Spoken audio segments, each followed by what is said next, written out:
So let's start. Hello, everybody. Good morning, good afternoon, or good evening to everyone, depending on where you are. Welcome to our EDLIGO webinar, Unlocking the Future, Exploring HR Trends in 2024, today on 5th December. And I'm here with my partner in crime, Dr. Dieter Felsmann, and we are going to show, as usual, first a little intro video that I'm going to play right now because I see that lots of people still trying to join. So let's have a quick look at it and we'll see again in 1.5 minutes. HR and business leaders are feeling more and more overwhelmed by talent shortages, talent attrition, employee mobility, upskilling to keep up with business demands. New skills are emerging every year. The business environment is constantly changing and companies are struggling to remain competitive. How can HR and business leaders find their way through the talent maze? With EDLIGO, the leading AI-powered talent analytics platform, you can get your HR strategy to a new level. Talent analytics can help you identify the skill gaps and competencies that are needed for your organization. Based on AI-powered and data-based recommendations, you can upskill and reskill your talent and maximize return on investment from learning and development. You can also empower your employees by aligning their career aspirations with business goals and use data to stimulate personal growth and promote talent diversity for improving business outcomes. With the use of data, you can attract and retain top talent and future leaders. EDLIGO can help you improve employee retention and development in times of talent shortage. With EDLIGO, you can future-proof your workforce, identify and build critical skills for your organization, and use data to provide intelligence on what people can do. EDLIGO Talent Analytics offers data-driven solutions for cost-effective talent management. EDLIGO is your way to success. HR and business. So let's not play this again. Right. Thank you all for staying on and being with us today. Again, big welcome, good afternoon, or good morning, good evening to everyone, depending on where you are. Welcome to our EDLIGO webinar, talent analytics discussion about unlocking the future, and today especially exploring HR trends in 2024. What we're going to do here today, going to have a deep examination about various trends. Let me introduce myself a little bit here first. My name is Reinhard Nienaber, HR Consulting Director at EDLIGO and HR Thought Leader. I've done a lot in HR around the globe, various continents, have been working with senior management and, of course, with every other employee as well. And did about 20 years in innovating in HR and 15 years or more than that, actually, as well in technical and managerial roles. So with that, I've done quite a bit, And at EDLIGO, who we are an award-winning company in the HR tech arena, especially talent and learning analytics. So for already 9 years, we're helping customers to make a difference and to make the right decisions in talent management and learning management with data and AI. You will find us in more than 20 countries around the globe, having more than 2 million managed users, really a number we are very proud of. And our smart brains are indicated by having more than 15 patent filings. Some large companies, customers, happy to present it here, like European Commission, Wipro, Capgemini, MSG, Porsche, Chris, just to name a couple. Happy to be to have those clients, and of course, very happy to be here today as top business performance and great results with talent and learning analytics that we bring this with you with EDLIGO to you. And today, my partner in crime in the discussion is Dieter Felsmann. Dieter is Chief Scientist for HR and OD in AIHR. Sorry, Dieter is as well a doctor. So welcome, Dieter. Thanks so much, Raymond. Thank you for having me and looking forward to our conversation today. Okay, Dieter, yeah, introduce yourself a bit. Tell our crowd who you are and what you're doing. Thanks, Raymond. So my name is Dr. Dieter Veldsman. I'm the Chief HR Scientist at the Academy to Innovate HR, and we're an organization that's passionate about building and future-proofing the HR profession and HR professionals. So really big in the space of how do we upskill HR professionals for the roles of the future. From a background point of view, I'm an ex-Chief People Officer from an insurance organization. Before that, I've come out of the organizational design, organizational development stable, and have worked in various capacities over the last 15 years, whether as HR consultant, HR executive, both internally and externally to the organization. So really looking forward to us deep diving into the trends today. All right, yeah, great. Yes, Dieter, thank you for being here today, being with us. Really great. So we get again a little bit of echo. I hope it's not going to last for too long. I don't know where this is coming from. Let's see if it is from my side suddenly. Is it from me? Maybe I have to use my... I'll try to quickly change my device settings, maybe here to the headset. Maybe it's me today. So you still can hear me? Thumbs up, Dieter? Yeah. Yes? Okay, great. So let's see and hope that we are not going to get this echoing again. Right. So let's delve into the topics today, and right away here, I'm having here my the agenda available today. So we're going to look and understand the trends influencing HR in 2024. And then we do have actually here in the list 5 huge trends that are really having great impact right now, where we will be discussing a bit what it means, where they're coming from, etc. Of course, we're looking as well, what are we getting out of it, and of course, for all our audience, for our members here wanting to hear as well, for their questions, we as well, of course, available for those. And of course, any questions that we can't answer during the time, please stay with us. We're going to provide as well all the material and Q&A later on in I think in LinkedIn or in YouTube or on our website. Anyway, all participants, all registered participants, they will definitely receive an email where you can actually have as well a look at this, or sharing it with those that were not able to join the webinar today. So as well, of course, don't be shy. Use the chat function. To our audience here, please use the chat function, and we're gonna then actually respond to your questions as soon as possible, and it fits as well into the topic. Right, so Dieter, let's get into it and just see actually now trends influencing HR in 2024. Where do you get these trends from? Why are they influencing? Who are these influencers? Why do we have these trends actually each year? So Raymond, I think to get started, we do an annual exercise where we work with a lot of HR leaders around the world, as well as do interviews and surveys to understand what are the challenges that they are facing in their organizations. And then we publish an annual report with 10 or 11 trends that we believe is important for HR to take into account for the next year, and that needs to be on the HR strategy parameters if we are going to be successful.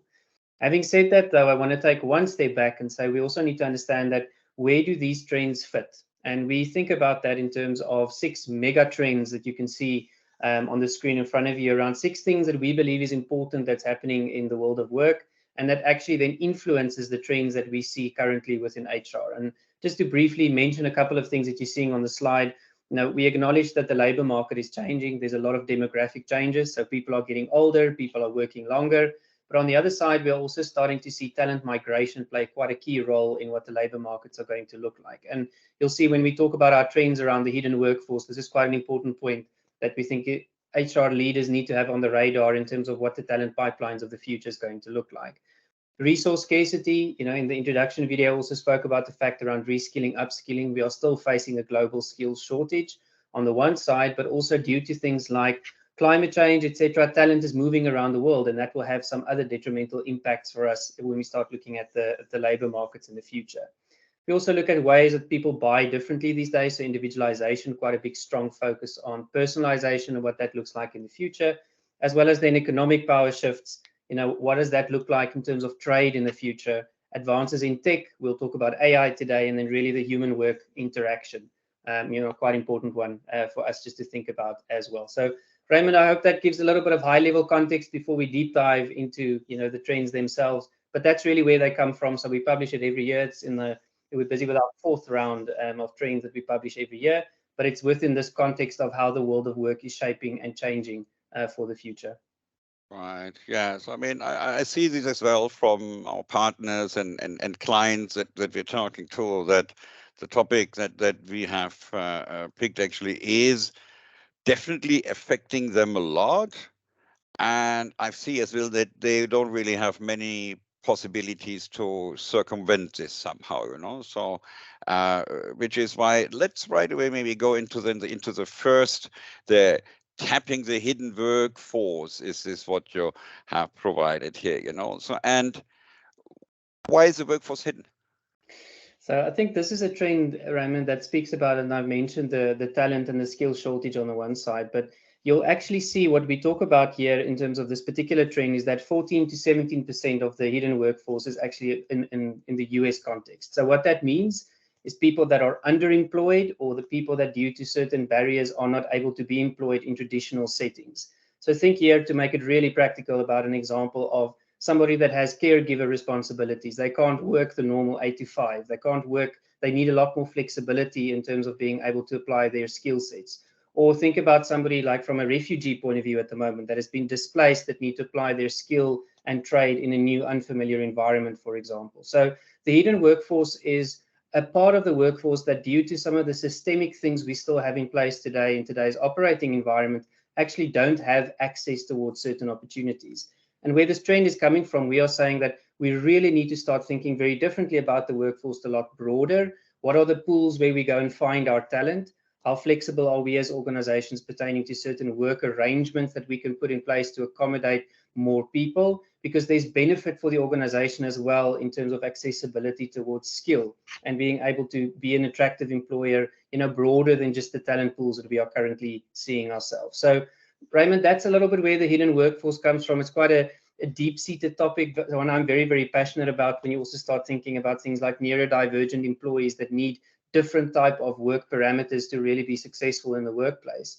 And we believe for 2024, this is something that organizations have to look at to say, what part of the workforce are you actually excluding due to the current practices that you have?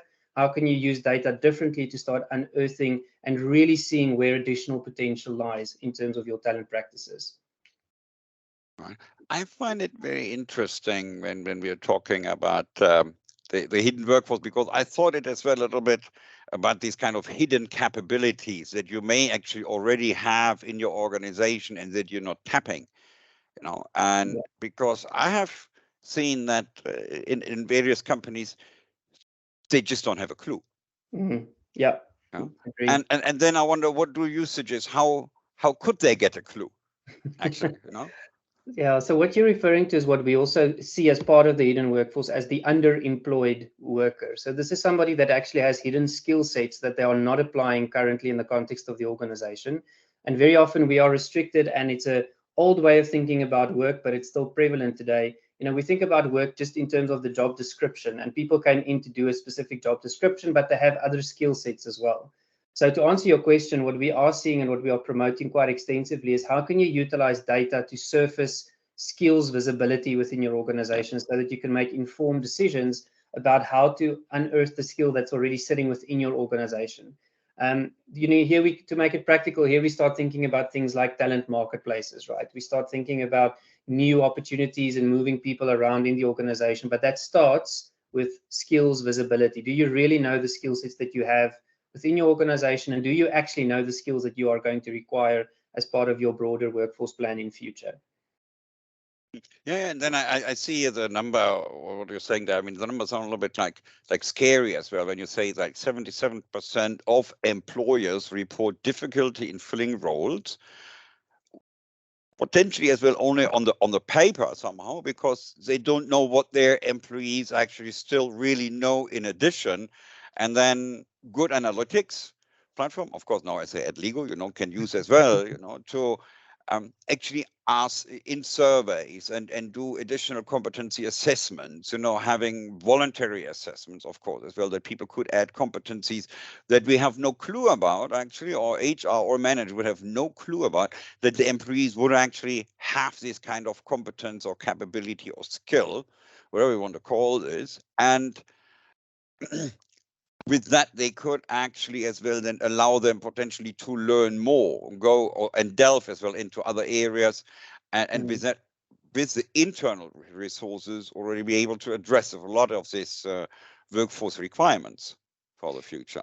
Yeah, I agree, Raymond. I think it really starts there with the, do you know what you need in the organization? So we're seeing a big movement at the moment towards skills-based organizations where people want to start thinking very differently about how they structure work. So it's not only about roles and jobs, it's also around thinking about that more in the skills context.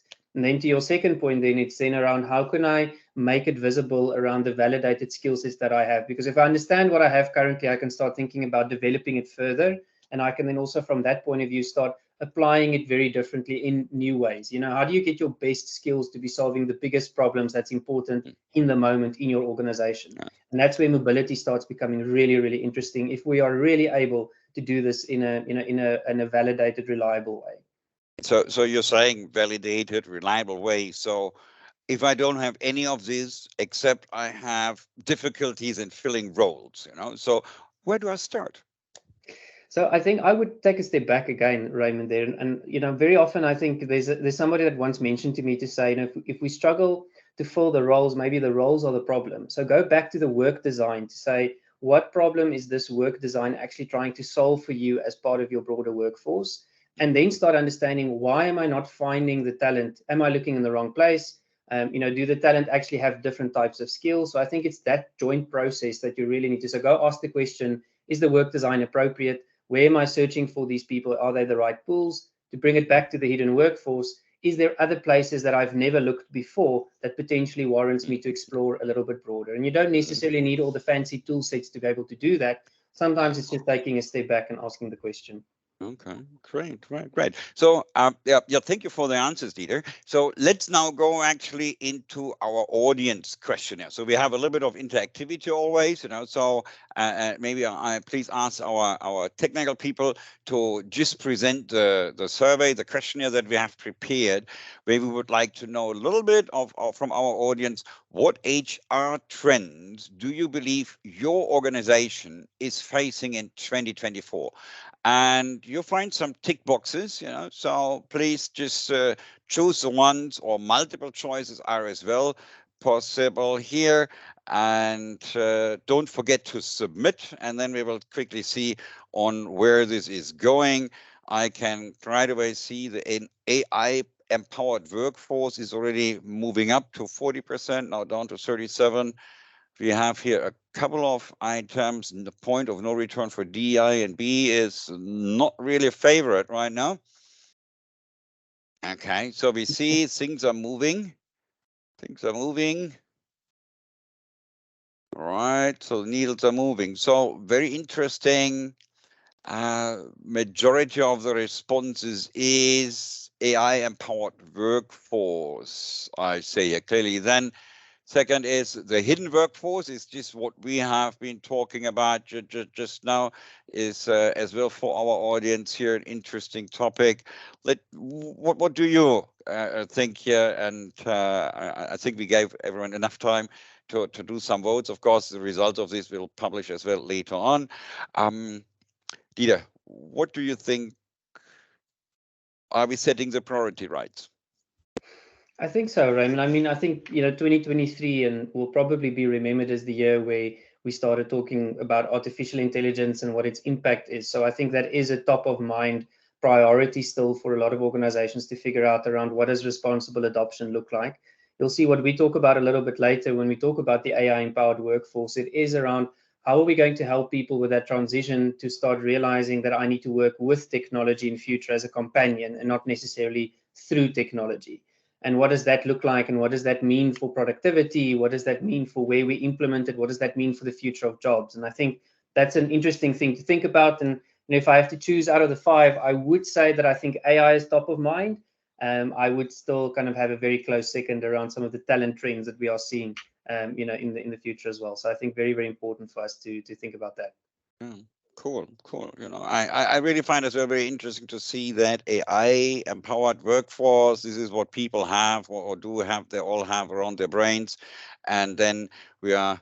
Yeah, the hidden workforce seems to be really as well an important piece, you know. So let's continue in our agenda and see on how we can tap into the hidden workforce.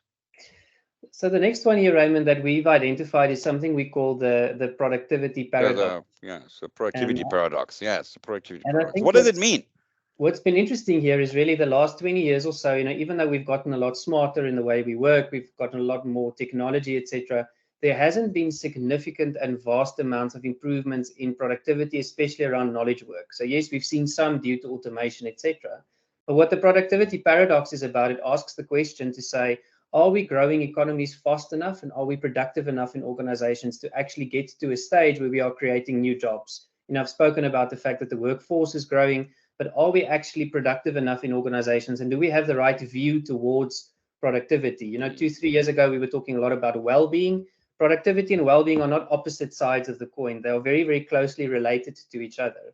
And what we talk about here, and you know, if you click through that, this is a global problem that we see around how organizations are thinking about productivity and how we're going to help people to be productive in new ways of work, right? So whether that's hybrid work, whether people are returning to the office environment, you can see there's quite a couple of countries also trying to tackle this problem from different points of view, in the UK, in the Arab states, in Australia, etc. So we're trying to find a way to say, what does that next era of productivity look like, and how are we actually going to enable that in organizations? I think whilst we wait for Raymond, I can maybe expand a little bit on the productivity paradox here as well.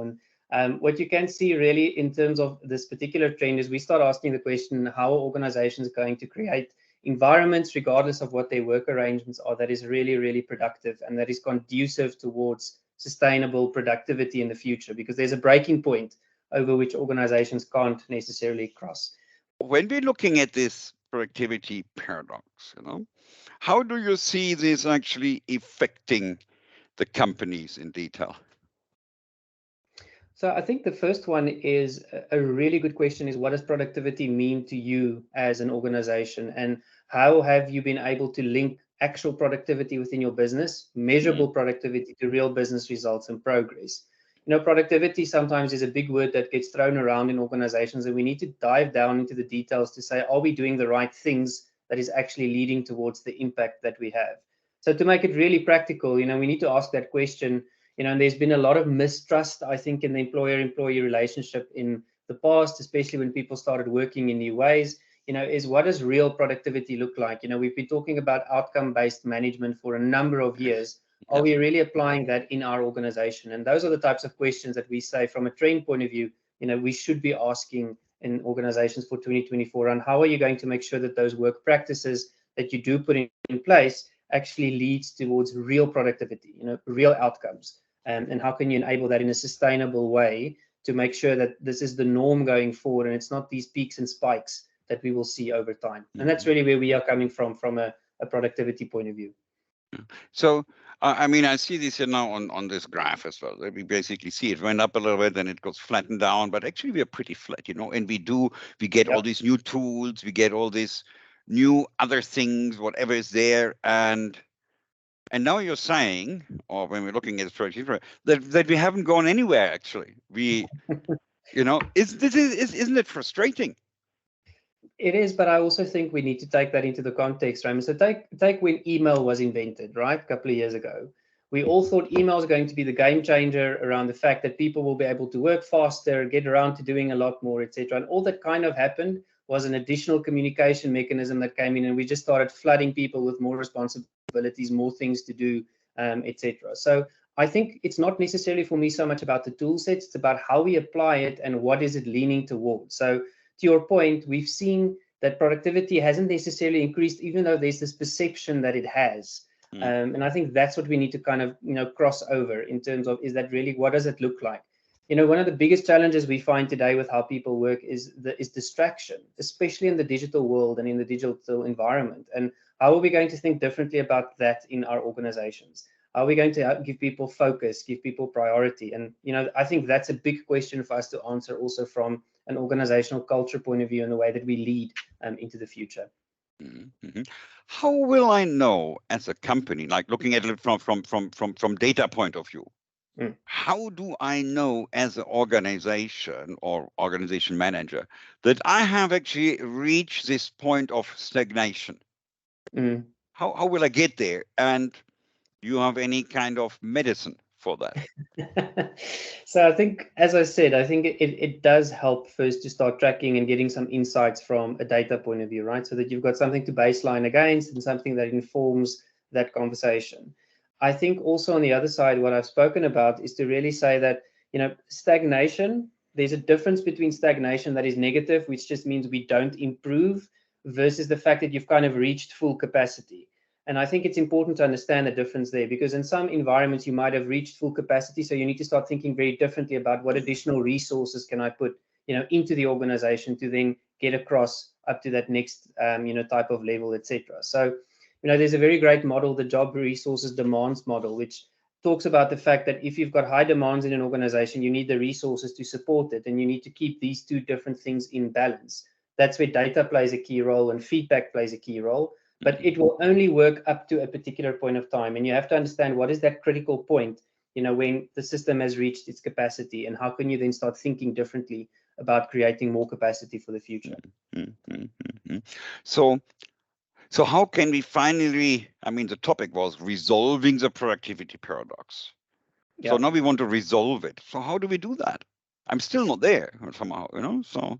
No, I think there's a couple of things, Raymond, to think about. So I think, firstly, let's start with the workforce itself, right? So I think we need to understand from a workforce planning point of view, what does resourcing really need to look like? And with that, I'm not necessarily, saying that it's just throwing resources at the problem to increase productivity, but what does responsible resourcing look like with the skill sets that we require?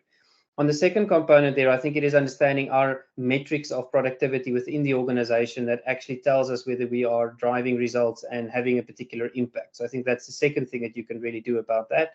And then the third one is, I think there is an opportunity for new work models. And when I say new work models, is to gain capacity in new ways, beyond just some traditional employment metrics. So I think that's things that you need to start looking at to really just have an understanding of what does good look like for your organization, and how's that linking towards a real sustainable impact, into the future. I think that's something just to think about in the HR domain for 2024.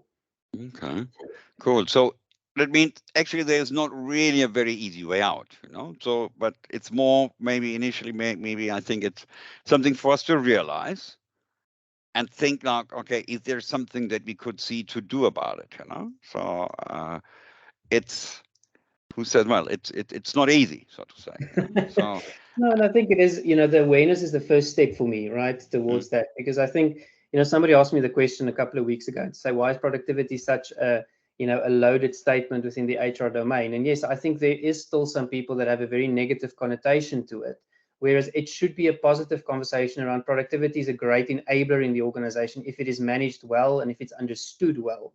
And then I think, we will be able to breach the productivity paradox in the longer term.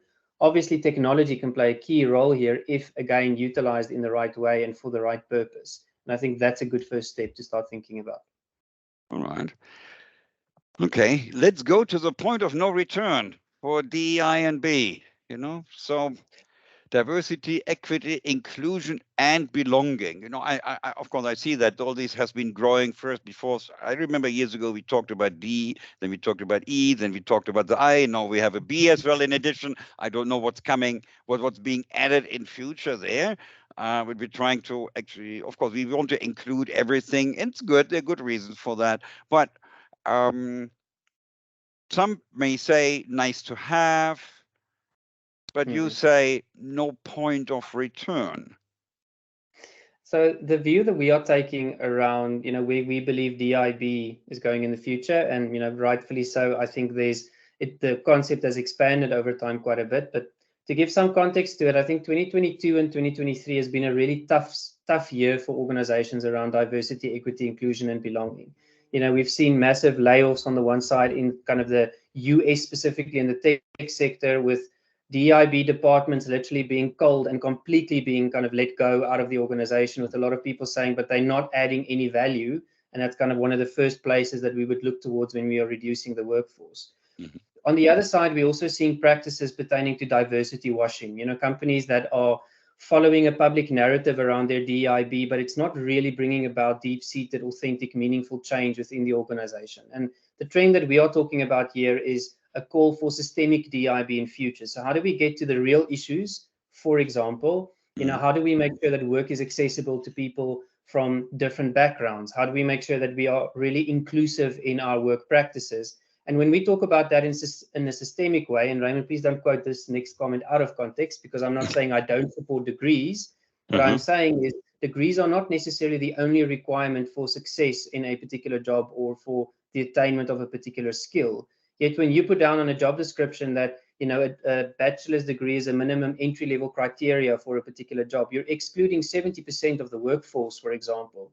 And due to some systemic issues, typically you are excluding certain parts of the workforce that are already feeling excluded. So what we are calling for here is just new practices in the DIB space that we believe allows people to have a voice, that breaks down some of the traditional barriers that we still find that inhibits opportunity towards certain parts of the workforce, and then over time really starts cultivating authentic change and holds organizations accountable where they are diversity washing as opposed to really taking a social stance and backing it up with evidence around how they are making those lived experiences real within their own environment. So the point of no return for DIB, it's a bit of a strong statement, but we are calling just for change in that domain around the way that we approach it, because there seems to be, work to be done around both on the one side, people saying it's not working in its current shape and format, and it's not due to the fact that it's not important, but what we are calling for is to integrate that a lot more into the DNA of the organization and into the social stance and the views that we take about where we are. Wow. Okay. Yeah. So it's really some kind. I find as well that DIB has been becoming more important, but as well as you said, because it's very hard to discover the direct productivity in these topics, and because they're all more interrelated. They're how do you say? If you don't have diversity, it's going to be costly. But when you have it, it costs. But in the end, it's all been costly, So, and so this is a important topic, and it will be interesting to see what our audience feels later on in their comments about this topic. Let's go here to the other one you had here, something Hamstrung of Golden Handcuffs, diversity roles disappears 3 years after George Floyd's murders. So quite a lot of additional topics we have here in the presentation. And what can we then do now as HR representative actually to make sure that we are not being told slash it? I think, Raymond, from a starting point, I think organizations need to discover in the DIB space, what does the current reality look like, right? And again, here, have a look at what does your pay gap equity look like, for example. Have a look at what does your workforce mix look like in terms of where you're finding talent and where talent is coming from. And I think a very important first conversation that you do need to have in the organization is around what are those social matters that really matter to us as an organization, and why do we want to have a voice in a particular domain, and how do we get behind that? You don't have to be in the public domain about absolutely everything, but it is important that where you do choose to participate, that you are able to back that up. I would first look internally, in terms of our own current practices around, are we really as inclusive as we say that we are? And so it would be a little bit of an audit process that I do around just getting also the lived experiences and getting some feedback from my actual workforce, around what that current reality needs to look like. So when we talk about systemic DIB, it's not about throwing it out, it's about evolving it towards kind of that next level where there's some real meaningful, and gainful change in future within the organization. All right. So I got this other slide here that I find very interesting, and I'm just scrolling here a little bit forward, because it just says, where do you see then that we, with DEI and B, add this value, or how do we find new ways to add value there? So I think there's also, what we focus on. And I think a big thing that we've learned over the last couple of years, is that I think DEIB, even though they've been tasked with the responsibility, they have not necessarily been given the authority or the power in an organization to drive, real change. Very often, and that's a complaint that we get from a lot of chief diversity officers, they say it feels a bit like a token appointment so that the company can say, we do have this in place, but is there actually real power and authority subscribed towards that area? And is there resources that sits behind that particular component? I think the second point of view is that DEIB is not a department. DEIB is something that you have to ingrain and integrate into your culture, because what's also been happening is that the ownership of that has been sitting in the wrong place. Yes, HR can facilitate the process, or DEIB departments can take ownership and facilitate those conversations, but it is a leadership responsibility that really needs to ingrain in the way that we lead people, the way that we think about our people philosophy, what we promise to people in terms of the type of employer that we want to be, and living up to that promise. So that would be my starting point, Raymond, is to say, does wherever DEIB sits in your organization, is it actually equipped and enabled and empowered to drive the mandate that you want it to? And if not, why not? Because that will then typically point towards the conversation around, what can we do differently? Yeah, great. Yep. Very, very good points. So let me go actually now to the next trend, from talent acquisition to talent access, and how do you mean that? So here, and we've touched on it a little bit to say, we think talent access is important around the internal workforce that you already have. So we've spoken a little bit about internal marketplaces already. We are finding that most companies still focus, whenever they think about talent, they kind of look external, and for some reason the talent acquisition space, is really important for them around attracting new talent. And yes, that is important, but we miss the career component around how do we manage the careers in our own organization and apply those skill sets differently. So when we start thinking about talent access, it's to ask that question around what is your internal mobility going to look like in future? How can we really drive that, and how do we tap into our own skill sets? I'm one of those people that believe career management, career mobility is something we talk about, but very few organizations have actually been able to really operationalize that as a competitive advantage in their own environments. So talent access is about how do we create these internal talent marketplaces of mobility where people understand that they can move around in the organization, and it's not this rigid talent hoarding type of culture that we have. And we've all been in those conversations where we do talent reviews. That there's good talent in the organization, but man, leaders don't want to let them go to other parts so that they can apply their trade there where it might be more required in the organization. So talent access is a bit around an internal focus pertaining to what does the career experience look like in your organization, and how can you unlock that so that you can optimize the utilization of skills in the future. Your earlier point, obviously data plays a very, very important point here in terms of being able to unlock this and making sure that we actually drive this in a meaningful way in the organization. Mm-hmm. Yeah, what I find very interesting, I believe most of us actually, as well the audience, will have seen that the good employees, managers don't want to let go, and then they just, how to say, they protest by the feet, and they're gone anyway, So, and then the company has a bigger problem. So, and the other thing is, you said we have to ingrain somehow as well this mentality. How do we do that? I mean, to your point, right? If we don't, talent will leave. And I mean, it's a very natural, component there. But I do think it's about first having a conversation around who owns talent, because it's a very old way of thinking when you think the organization owns talent. It doesn't really happen that way. It's not this ownership type of relationship that we need to have. A lot of organizations are actually saying, how do we get people to choose us? And then internally, what are the experiences that we need to create to make sure that people stay? And career is one of those key, experiences. So I would definitely showcase through data, what are the consequences of not having good mobility practices? Why are people leaving? Go and gather that information, and whether that is through some of your employment engagement surveys or whether that's through other data sources. But if this is one of the key reasons why people are leaving, because they don't see a future for them in your organization, that's really a key challenge. And that you can then translate back to cost of replacement, continuity, sustainability, and metrics as well. But that's a quite important, I think, first realization to have, the fact that mobility is good for an organization. It's healthy, especially in bigger organizations, for people to be able to move around and cross skill over time. Yes, I can really undersigned this. Career mobility. In my past career, I've been able to get around the globe. Otherwise, probably I wouldn't have been 27 years with that one company. So of course, but in different organizations, and that was really great.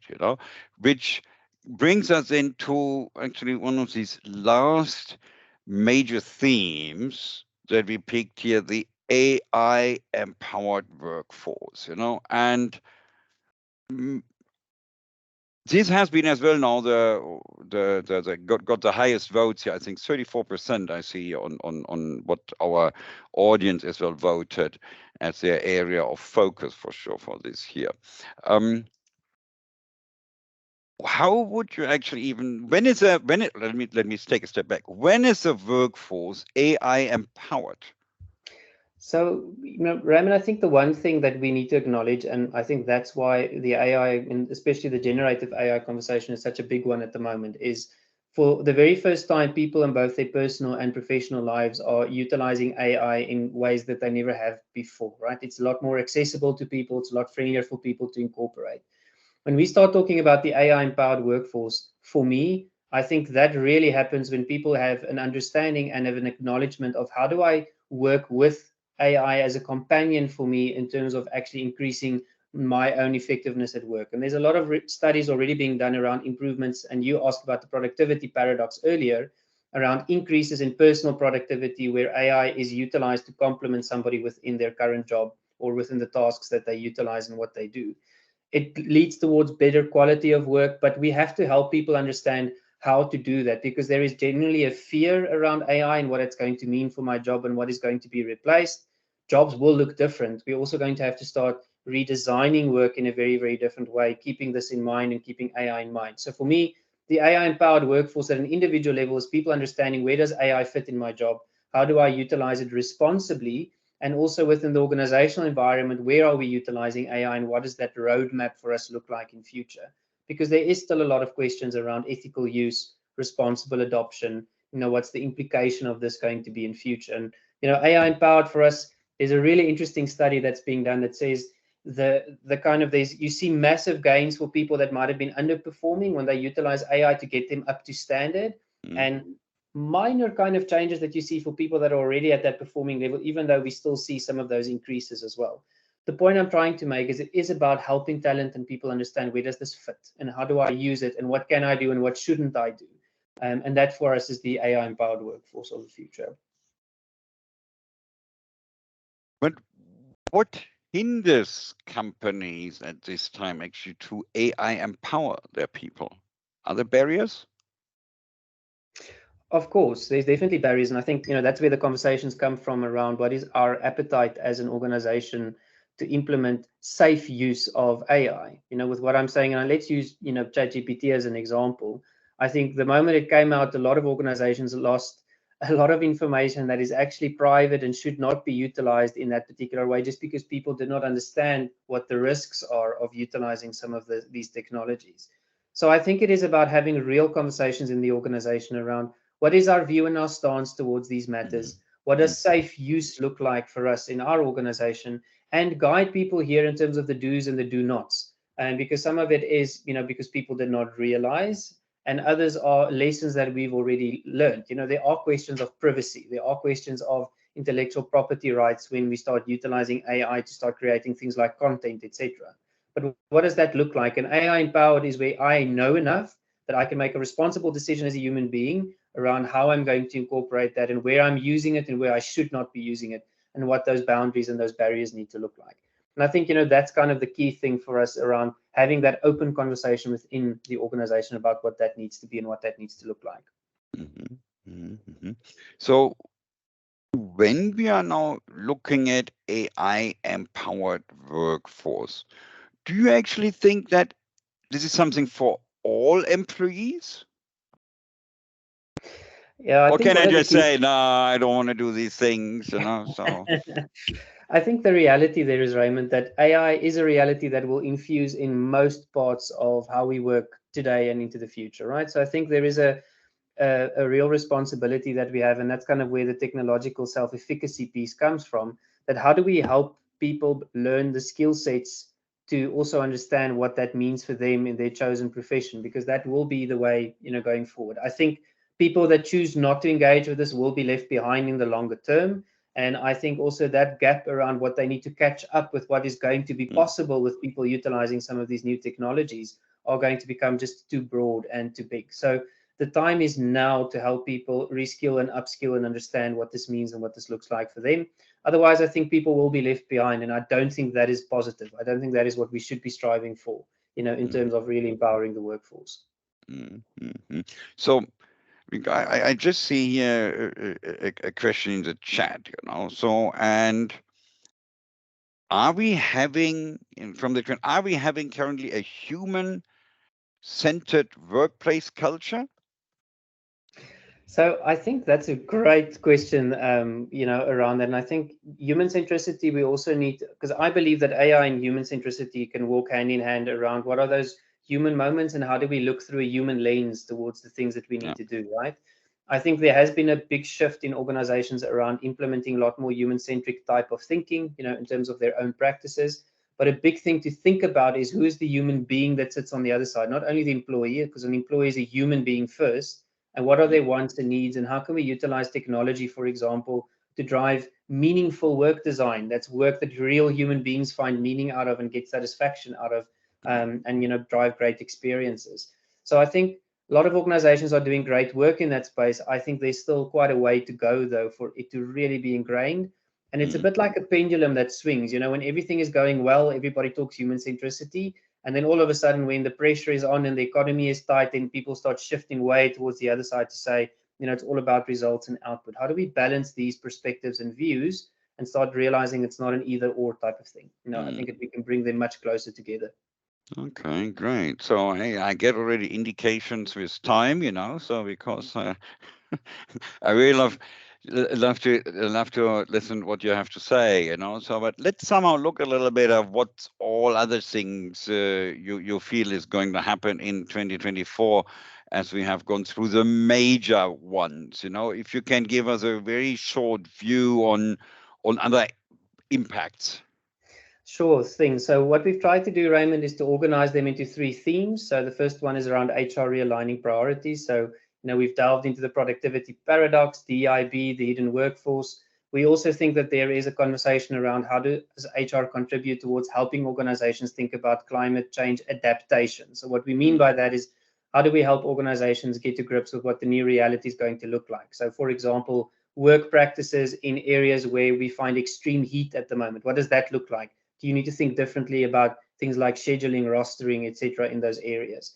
The second theme, we think, and this is a very hot debate, which we didn't talk about today, but operating model changes within HR. What is that looking like at the moment? Is the models we have today the models that will take us forward into the future? Here we talk very much around breaking down silos. So we think in the next year or two, a big movement away from siloed centers of excellence and business partner type of functions to be a lot more closely integrated around specific business solutions and outcomes that we are trying to drive. And then also sort new types of things coming into the fold. And when we talk about HR meets PR, it's about, I've often mentioned, I think HR has got a bit of a reputation challenge, a public relations challenge. How do we change that, in positioning some of our newer work practices? And then lastly, HR as a force for good. We spoke about AI-empowered workforce and talent acquisition. We think there's also a shift towards work-life fit, so away from only thinking about balance as 2 opposites that I need to balance between work and life, actually towards thinking I'm one human being, work needs to fit into my life. What are the decisions and consequences that I make about the preferences I have? And what does that mean for how organizations think about talent? And the last one, the end of BS jobs, is really about meaningful work design. We now have the technology to remove some tasks that we don't think adds a lot of value within the organizational context, but needs to be done. How do we think slightly differently about meaningful work design? So these 11, and people are welcome, to reach out to us as well if they want more information about this. But this is kind of what we have got on the radar for 2024 that we think is important to discuss in the HR community. All right, cool. Taking me right away as well. So thank you for the explanation. Taking me right away as well, as time is moving forward for our Q&A time. Let's see what kind of questions we may have from the audience. So please actually provide your questions. Don't be don't be shy. And I think I see already something here as we were talking again about productivity. Why do you think organizations are struggling to measure productivity? I think productivity is also not just the one thing, Raymond. I think that's also where organizations are struggling. What I mean by that is I think it's easy, where it's a repeatable task over time with a set output to start measuring productivity and have the data to support it. I think it becomes a lot more difficult when we start thinking about knowledge outcomes. So take a creative business or a creative agency, for example. What are you measuring when you think about productivity? Is it number of briefs? Is it the quality of the solution? Is it the fact that I met the client requirements in the shortest possible time? So I really think it is a conversation to have around what does that mean for us in an organization? What are the things that matter to us that indicates, that our effort and the resources that we spend is leading towards the real results and outcome. So to answer the question, I think a lot of organizations have been kind of using intuition there, not data necessarily. And I think they haven't been diving deep enough to really understand the drivers of productivity within their own business and only looking at it at a very superficial level. So we see as well some other questions. For instance, just let's follow the order here. I see here now. How can AI be helpful for HR professionals? We all know Gen AI, but is there something else actually? And of course I would have as well tons to say, but I leave it to you. Yeah, I think before I throw it back to you, I think there's massive opportunity, Raymond. I think about the learning and development space, for example. I think AI can play a key role there from a content curation point of view, from a content guide perspective. There's some great work being done in a lot of organizations around AI-driven coaching practices that makes coaching accessible to bigger parts of the workforce that might not in the past have been able to utilize that. More in your domain, but on the analytics side, I think there's immense value that we can gain in the HR space from implementing some of these AI practices as well. And to answer the question, think about this scenario where I've got an HR business partner that partners utilizing AI as a companion to make sure that they've got access to the best information in that moment, in that point in time. So I would think beyond only policies and processes, etc. I think there's actually some of those other elements where AI can also play a role to improve HR service delivery and the quality of HR services that we provide to the organization. But I would check out learning, check out coaching, would check out analytics, kind of as three key areas that I think in the short term we will already start seeing some big gains. Yes, absolutely. I think as well that generative AI is just only a very small something that has become very visible to all of us, so and that we can all easily access through OpenAI or various other things. Then we've seen, when you're in the internet, you can see that pictures are being generated, modified. There are fun applications, and I think one thing is, of course, that when we are doing analytics and doing predictions as well on how, for instance, staff levels, workforce is going to move and these things. So there is a lot of much more AI. There are lots of algorithms there. And mainly actually only becomes interesting when you have data, collect data, and actually really start using it sensibly. And I think then there are many more applications to be found as well, very much based on the interest that an organization particular has, what to do with this data. And that's very, very important for us to see, So, and we had, let's see, we have some more time. For instance, thanks for a clear summary. I wonder, is there anything you can say high level about the impact of these trends on organizations and more broadly on societies? Maybe a very short one. I know you could talk hours about it. Huh? So I think firstly, definitely, I think HR's role is starting to stretch beyond the organizational boundaries, and purely for the fact that I think the challenges that organizations are facing today, so take, for example, skill shortages, can't be solved by one organization on their own. It has to be solved slightly broader with different parties coming to the table and working together. So think about skills development and grassroots development. That has to be stimulated in an industry or, from a whole bunch of organizations getting together as opposed to just trying to poach, each other's talent. So I think the role of these trends is to highlight what are the biggest problems that we need to collectively solve that is going to create a flourishing work environment for everybody going forward. Because I think there is a key role at a societal level.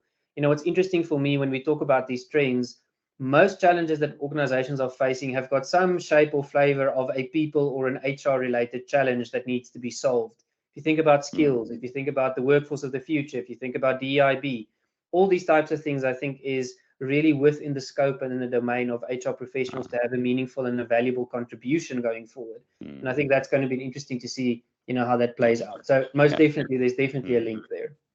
And then I find actually what you just said very much in conjunction with what Danielle is writing there. Point there's a question: how can organizations and hiring managers get the talent they want in a talent shortage workforce? Example, company not shifting or budging for qualified talent. And there I just actually think if we use AI and the data to properly analyze as well and really knowing as well where we want to go, then upskilling and reskilling of the existing workforce by itself already is not becoming a problem for longer, or is no problem any longer. But I think what I've seen as well many times, actually, when we're talking about war for talent or shortages of talent, we have to make sure that upskilling and reskilling becomes as well a normal in organizations. You cannot just only milk the employees. There is as well investment. And so while companies complain, I agree, they can do all kinds of things. It might be difficult, but if they don't provide as well facility for upskilling and reskilling, then they are not supposed to be surprised that they don't have the talents they need. Yeah, and it's not a short-term game, right? I think everybody needs to realize that upskilling and reskilling works on a longer-term time frame and horizon. And I ask a lot of organizations when they say we are committed to development and reskilling and upskilling. I said, okay, how much time and capacity do you allocate towards, and how much support do you provide? Because very often the biggest barrier towards reskilling and upskilling is that the immediate moment where we are today is taking all preference from everywhere else and gets all the focus. And nobody is thinking a little bit longer term and what that needs to look like. So no, I agree with you there. I think organizations shouldn't be surprised, if they don't shift that over time intentionally. Yes. So time has been galloping.